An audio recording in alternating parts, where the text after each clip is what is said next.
Hello, welcome back to Unhelpful Yoda. Today we're going to do a top 10 Switch games to celebrate the 4-year anniversary of the Nintendo Switch.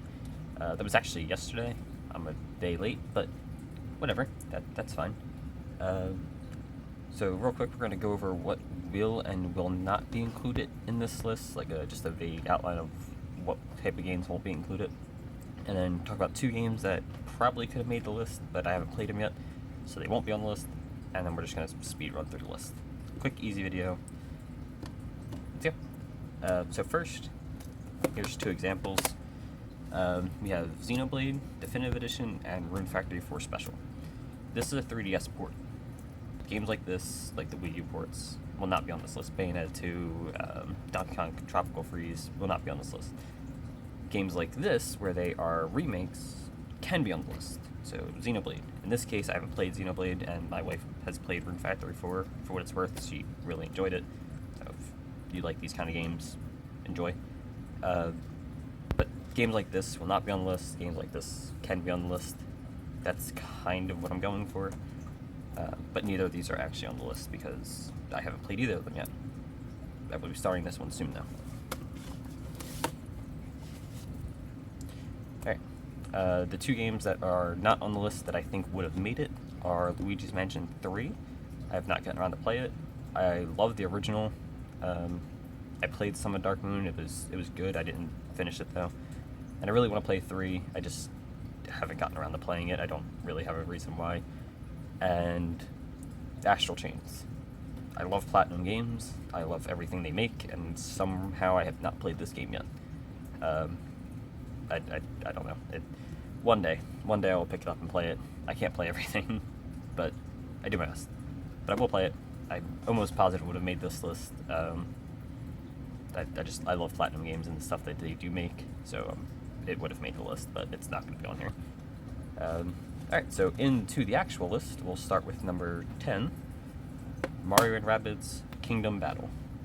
This is like really weird mashup of Mario and Rabbids, but it works. It's a tactical RPG, very similar to Fire Emblem, I guess.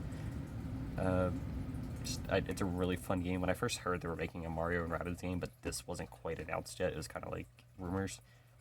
It sounded stupid, and then I saw this, and I'm like, okay, this is really cool. I actually bought the collector's edition that came with a little Rabbid Mario there. And this is still, even though it's one of the earliest games on the system, like things came out like 6 months after the system launch or something, it's still one of my favorite games to go back and play. I really like this game. Next is South Park, The Fractured But Whole. This game came out a little late on the Switch. I think it took like 6 months to move over to the Switch from the PS4. I initially played it on the PS4, and then rebought it on the Switch recently and played it on the Switch. It's so fun. Like it's just a turn-based RPG, but the South Park comedy is great, and it really carries the game. The gameplay is fun enough that you enjoy it, and then if you like South Park, like the jokes are funny. So it's a nice mixture of the two. Really good game. Definitely worth a play, especially if you're a South Park fan. The next one is River City Girls. As someone who grew up in the late 90s and early 2000s, I really enjoyed the Super Nintendo. I really enjoyed my beat-em-up games, Power Rangers, Battletoads and Double Dragons, stuff like that, or River City Ransom. And this is just another one of those games. This is a really, really good game now. This is probably one of the best beat-em-ups I've played in a long time. The soundtrack to this is great. The Limited Run Games copy actually came with the soundtrack, which is really cool. Just a really good game overall. I don't think it's available physically anymore. I know it went to Best Buy, but I don't know if they still carry it. But it's definitely available digitally. I got the Limited Run version, but it should be available at Best Buy, if not digitally. The next one is Bloodstained Curse of the Moon. Another game that I got through Limited Run, and I believe went to Best Buy. This is more like a NES Castlevania type game. Really, really good. If you like those kind of games, it's really fun. I'm not as big a fan of the Ritual of the Night game. I don't think that was nearly as good. And I haven't played the sequel just yet, but this one was really good. Next is Celeste, and this is an indie game that got nominated for Game of the Year. Like this is one of the best games I've played in a very long time. It's a really tough platformer, but it's really good. The story is really good. The music is great. Again, this is a limited run game. I did not get the limited run copy. I picked this up at Best Buy, so I know this one is available at Best Buy at the very least. I'm not sure if it's still available, but it was available. But again, all these limited run games are available digitally, so you can always play it. But I picked this up. Really, really good game. Really glad I picked it up.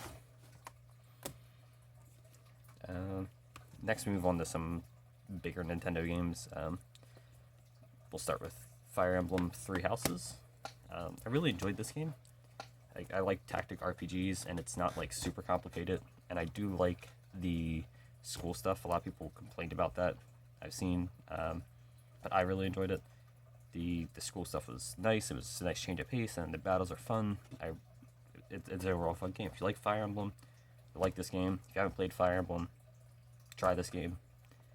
I chose Edelgard School, but yeah, in case you're wondering.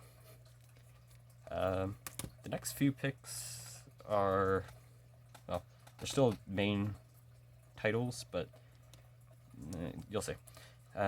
Next is Super Mario Odyssey. A lot of people might think this is a little low on the list. It's the Mario game for the system. I really enjoyed playing it the first time, but having to go back to it to try and collect moons kind of bored me.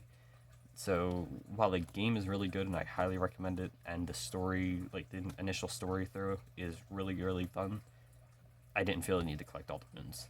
I think the moons get a little tedious, and that's kind of what holds this back for me. But overall, it's a very good game. It's a Mario game. They're always good.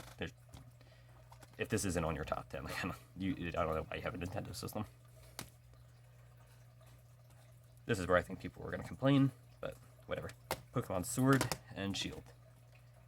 I loved playing, well, I played Sword, but I love playing these games. My wife played Shield, I played Sword. I put like 80 hours into this game. It's fun. It's Pokemon. Pokemon's always fun. I get that it's not like the massive RPG that people really want, but it's always been kind of a dumbed down RPG, and I'm not really an RPG fan, so it being a lot simpler really works for me. The Pokemon are good. The graphics look good enough. Like, I'm not looking at the damn tree. I don't care. The Pokemon look fine. The story's good enough. Everything's just kind of good enough, and it's Pokemon. I enjoy just the overall concept of Pokemon, so I enjoyed it quite a bit. Probably my most played game on the system outside of the #1 game. So, like, there's no way I can't put this on the list. This next one is actually still sealed. I bought it physically and bought it digitally. The reason being it was another limited run game, and I didn't want to wait for it to come out. So, and that is Shantae and the Seven Sirens. Anyone who's seen my room tour video that I did, like, my second week doing YouTube, I have a whole shelf of just dedicated to Shantae stuff.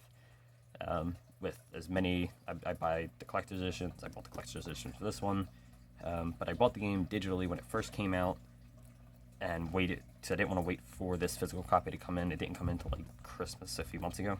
So I bought this digitally, played it, beat it, loved it. When I got it in physically, I decided to replay the game, and I beat it again and loved it again. This game is literally, like, it's perfect. It is the perfect game for what it's trying to be. It's just fun. The music is good. It's short enough to be not like overly long, but it's long enough that you enjoy playing it. Like, probably the best Shantae game.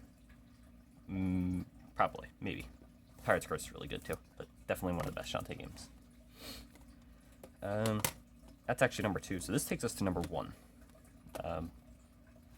So you're going to notice a game is missing, but we'll talk about that in a second. #1 for me is Super Smash Bros. Ultimate. This is the best Smash Bros. Game. It's got all the characters are in this game, all the DLC that's in this game, the stages, the music. There's so much. Again, this is probably the only 10 out of 10 on the Switch, in my opinion. because it's pretty much perfect. Like, there's so little you can complain about with this game, and even then, it's like minor inconveniences. This game has like everything I've ever wanted in a Smash, and I can't not have this as my number one game.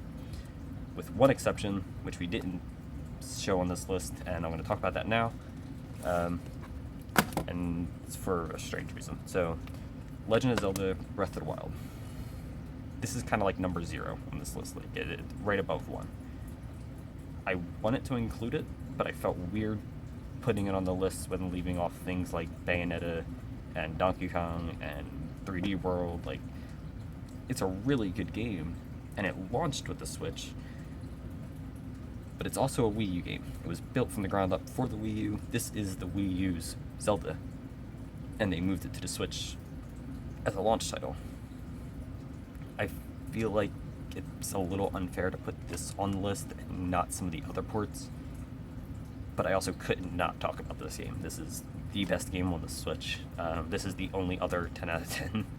Like, one of the best games of the generation. I don't know what else I could say about this game that hasn't already been said. It's one of the best games to come out in a very long time. It's probably one of, if not the best Zelda games, and it's probably the best Switch game. But because it's also on the Wii U, didn't want to include it on the main list. I felt like that was unfair. So, that's the list. We'll take a quick run through of all the games again. Well, all the games shown again. There you go. Hopefully you can see them all. Yes, so that's my list. These are the best games I've played on the Switch. These are my favorite games on the Switch. There are some games, like I said, that are missing, like Luigi's Mansion, Astral Chains, and some ports that are missing, like 3D World and Bowser's Fury should definitely be on this list if you're including anything that's available on the Switch. But it's also a Wii U port, but the Bowser's Fury is still really good. Bayonetta 2 is an incredible game, but it's also on the Wii U. So there's a lot of games like that, but these are the 10 best Switch, I think, mostly exclusives, except for a few of the indie titles. Yeah, so definitely pick them up if you haven't, and have a good day. Don't forget to like and subscribe.